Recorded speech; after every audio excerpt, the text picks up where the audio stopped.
welcome to the deep dive.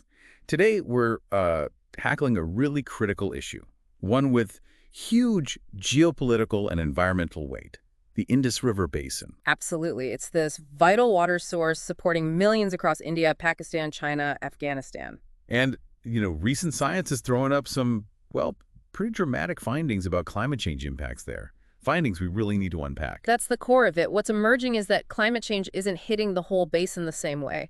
The eastern and western tributaries, they're seeing very different effects. Different effects. How so? Well, the key thing, the real takeaway, is these different melt rates for glaciers could fundamentally change how much water is available for India and Pakistan. Right, which directly challenges that long-standing water-sharing deal, the Indus Waters Treaty. Exactly. It potentially undermines the whole basis of the agreement. Okay, so that's our focus for this deep dive. We'll explore these differing climate impacts, look at the science behind it, and we're drawing on sources like the Hindustan Times, which has covered this important discussion.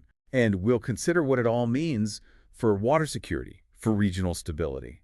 And for those of you preparing for the UPSC exams, this kind of interconnected issue is absolutely vital to understand. Definitely. So to start, you just have to grasp how much the Indus depends on ice and snow.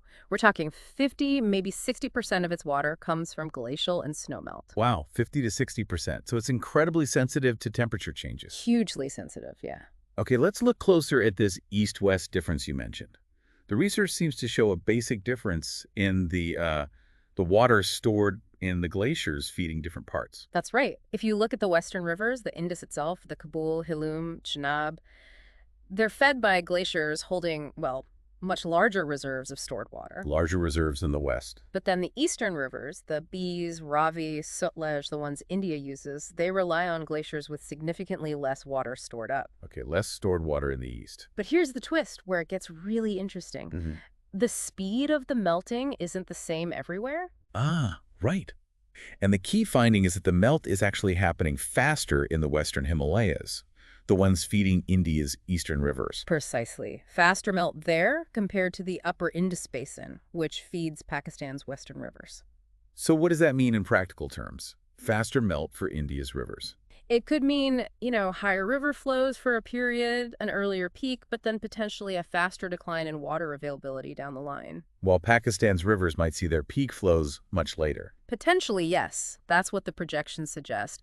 And this difference, this divergence, it hits right at the foundation of the Indus Waters Treaty from 1960. Because that treaty divided the waters based on the idea of stable historical flows, didn't it? Exactly. It assumed things would stay more or less the same. India got exclusive use of the eastern rivers. Pakistan got the western rivers, which, remember, carry about 80% of the basin's total water. 80%. Yeah.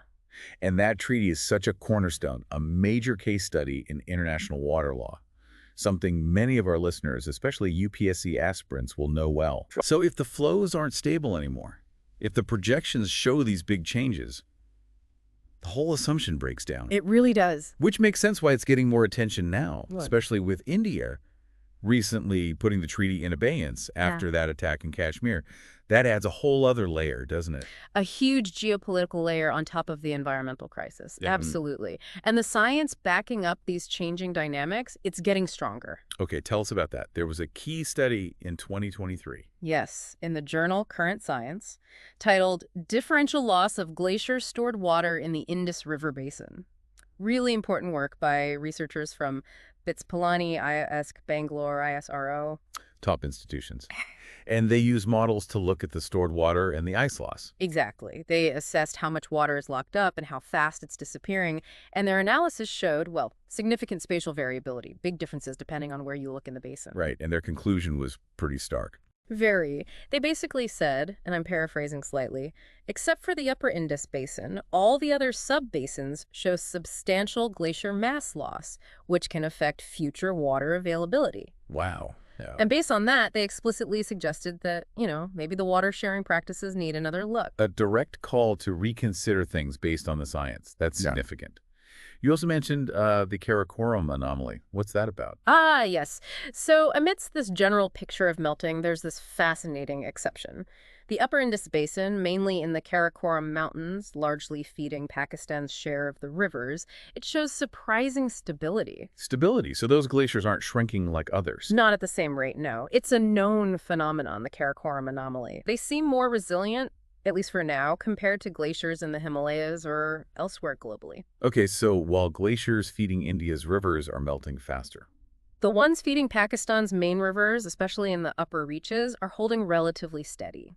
In fact, experts like Anil Kulkarni from IC, who's done a lot of work on this, he suggests significant melt in that upper Indus area might not really kick in until the 2050s. 2050s, whereas the other rivers are seeing faster loss much sooner. Exactly. It really emphasizes the different trajectories these river systems seem to be on. And that links back to an earlier policy brief too, right?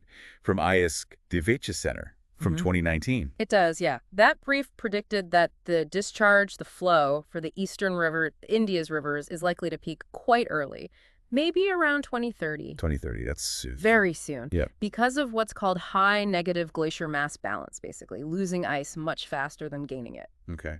And the Western Basin? The projection there was for a peak much later, maybe around 2070. Wow, 2030 versus 2070, that's a huge difference in timing. It is. And it has massive implications for managing water resources in both countries decades down the line. Do we have, like, specific numbers on these melt rates? We do. ICMOD, the International Center for Integrated Mountain Development, they track this closely. Their data since 2010 shows the Western Himalayas losing ice at about minus 0.36 meters water equivalent per year. Minus 0.36. Like losing over a foot of water thickness if the ice melted. Roughly, yeah. Compare that to the Karakoram, showing that anomaly, it's only minus 0.09, much lower loss. Okay. But then the eastern Himalayas are even higher, minus 0.51 meters water equivalent per year, the fastest loss in that region. These aren't just numbers, are they? This directly impacts, what, over 300 million people living in the Indus Basin? Absolutely. Millions of people. And they're already dealing with so much climate uncertainty. Rising temperatures, longer dry spells, worse floods, rain coming at weird times. And that threat of GLOFs, glacial lake outburst floods. Yes, a growing danger. We've seen quite a few recorded events already. The data is worrying. Around 150 GLOFs recorded in Pakistan, 60 in India, mostly since the 1950s. And the human cost. Tragically higher recorded fatalities in India. Over 6,000 fatalities recorded there, compared to 11 in Pakistan, though any loss is tragic. And then you have events like the 2022 floods in Pakistan. Devastating after that extreme heat. Exactly. Over 1,000 people dead, 33 million affected. It just shows the scale of vulnerability. And looking forward, water demand is only projected to increase as these climate impacts bite harder. It's just going to put more strain on everything. For sure. And it's such a vast region, this basin across 4 countries. The temperatures themselves are climbing steadily. That IS data showed, what, a 0.65 degrees Celsius rise just between 1991 and 2015 in the Western Himalaya and Karakoram. That's right. And projections show even more warming ahead. Even if the world somehow limits global warming to 1.5 degrees, the Hindu Kush Himalaya region is expected to warm more than the global average. More warming and maybe more monsoon rain, too. Potentially, yes. A long-term increase of maybe 4 to 25% in monsoon rainfall is projected. Which could perhaps affect the eastern rivers more, since they rely more on monsoon rain compared to the western ones. That's an important point. Himanshu Thakar from Sandarp often highlights this. The western rivers are heavily dominated by snow and glacier melt, while the eastern ones have a larger monsoon component. Right. And he also makes that crucial point that these rivers are, ultimately about life, beyond just conflict and geopolitics. Absolutely. But bringing it back to the science and the treaty, Anil Kulkarni's point really hits home. The ISC expert again. Yes. He basically says, from a scientific view, the way water is shared might need rethinking because climate change is altering the flows and increasing downstream disaster risks. It's a scientific reality impacting a political agreement. Okay, so let's try and summarize this deep dive, especially for everyone listening, including those focusing on UPSC topics. The science is becoming really clear. Climate change isn't hitting the Indus Basin evenly. Not at all. You've got these significantly different rates of glacial melt between the eastern and western tributaries. And that core difference really challenges the assumptions that have underpinned the Indus Waters Treaty for, what, over 60 years now? It does. This divergence, it just raises incredibly complex, really crucial questions about the future of water sharing, the future of regional stability.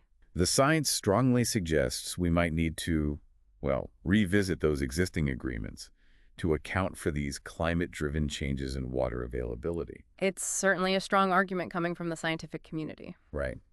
So, on that critical point, we'll leave you with this thought to consider. Given these profound climate-driven shifts, what kind of innovative, equitable solutions can we even imagine for managing the Indus's vital water resources in the coming decades? How do we ensure the well-being of the millions who depend on it in this changing reality? Yeah, it's a huge question. No easy answers. But understanding the science, like we've discussed today, that's the essential first step. Absolutely. Well, if you found this deep dive valuable, please do like and subscribe for more explorations of critical issues like this one. And please share your comments or any further questions you might have. We genuinely appreciate hearing from you. We do indeed. And finally, just to reiterate, the information we've discussed today was informed by reporting in the Hindustan Times, which has provided important coverage of this crucial environmental and geopolitical challenge. Thanks for tuning in.